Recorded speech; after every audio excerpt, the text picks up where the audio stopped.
I want to be left alone. I don't want to face all these things that life gave me. So you got to a point where you were sick and tired of hearing that voice. I was sick and tired of not facing the fact that I've allowed life to make me feel like a loser. And a lot of us allow life to do that, and we accept it.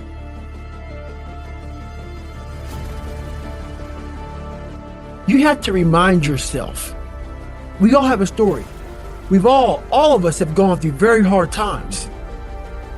But when we're in a hard time, our mind has a way of forgetting what all we've overcome. I have a way of taking 1 second when I want to quit and saying, okay, you endured this. So I look at my life and how I came up as the ultimate training ground versus most people look at it as why, woe is me. I had to flip this upside down and say, hang on a second. God was training me to be one of the baddest men on the planet Earth. This was my journey. So instead of looking at it like, oh my God, man, why did I start it? Why did my dad beat me for it? Why is this? It was to be right where I'm at today. It starts with taking pride in your discipline that you know you need to have to become the person that you want to become. You might want to listen to what I just said. Taking pride in the discipline. What do I mean by that? Well, what I mean by that is this.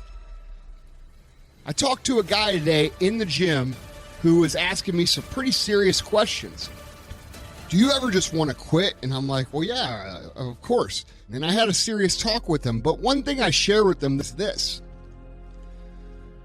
You should take pride in the feeling of wanting to quit and not quitting.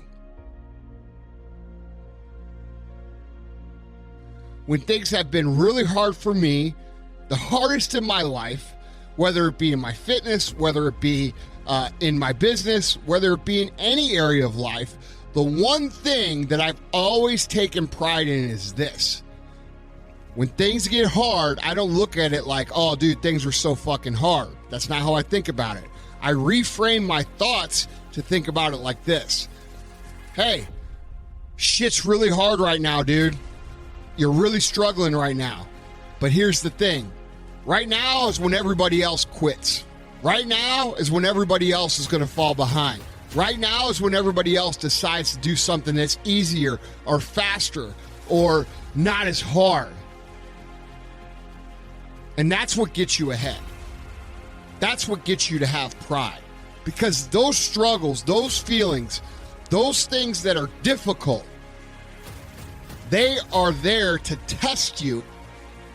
Those things are there to test us. And when we test ourselves on a consistent basis and we pass those tests, you have to think of it that other competitors, I actually visualize people that compete with me or try to be like me or try to take money off of my table or business away from me.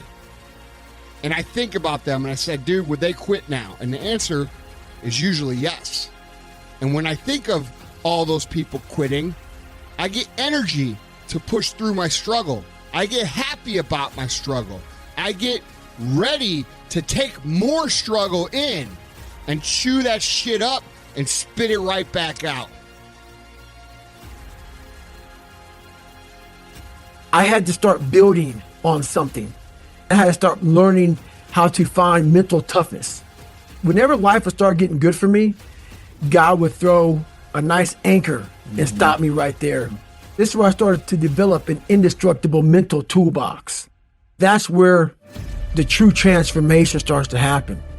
When you can look at people, anybody, thousands of people, one person and say, hey, this is who I am. And this is where I have to fix myself. If you want to create super high confidence, super high self-esteem, that feeling I'm super powerful, I'm invincible, I'm the fucking man, or I'm the fucking woman, I'm a boss lady, whatever the hell you want to call it. You have to take pride in not quitting when other people are going to quit. You have to take pride in executing your job to the very best of your ability. Taking pride in improving. Taking pride in giving it your best. All of those things are what truly create what we're talking about here. That comes down to taking pride in your discipline. And most people never figure that out. Most people can't figure out why they don't feel good. They never figure out how to create that day in and day out for themselves. And that's why they lose. That's why they create situations of frustration that just hang on and stick with them for their entire lives. A lot of us run away from our fears. And we box ourselves in to a lifestyle of this is all we can do. 'Cause I'm afraid of everything outside this box. I'm comfortable inside this box. I jumped the box. Mentally, I jumped the box and said, hey, I got to come out here and play. It's the day-to-day disciplines. It's the eating the meals, doing the workouts, doing the best you can in your career, doing the best you can for your family. Those are the things that create the energy that I'm talking about. Those are the things that are going to create your superpower so that you can go through life being a badass motherfucker. And who doesn't want to be that? The most important conversation you'll ever have is the one you have with yourself. You wake up with it, you walk around with it, eventually you'll act on it. And my self-talk was the most disgusting self-talk of all time. But I went to the mirror, the accountability mirror, I looked at it and I said, my God, man, you are on your own. And what are you going to do about it? And that's when I slowly started to change my life. But, you know, it doesn't happen that quickly.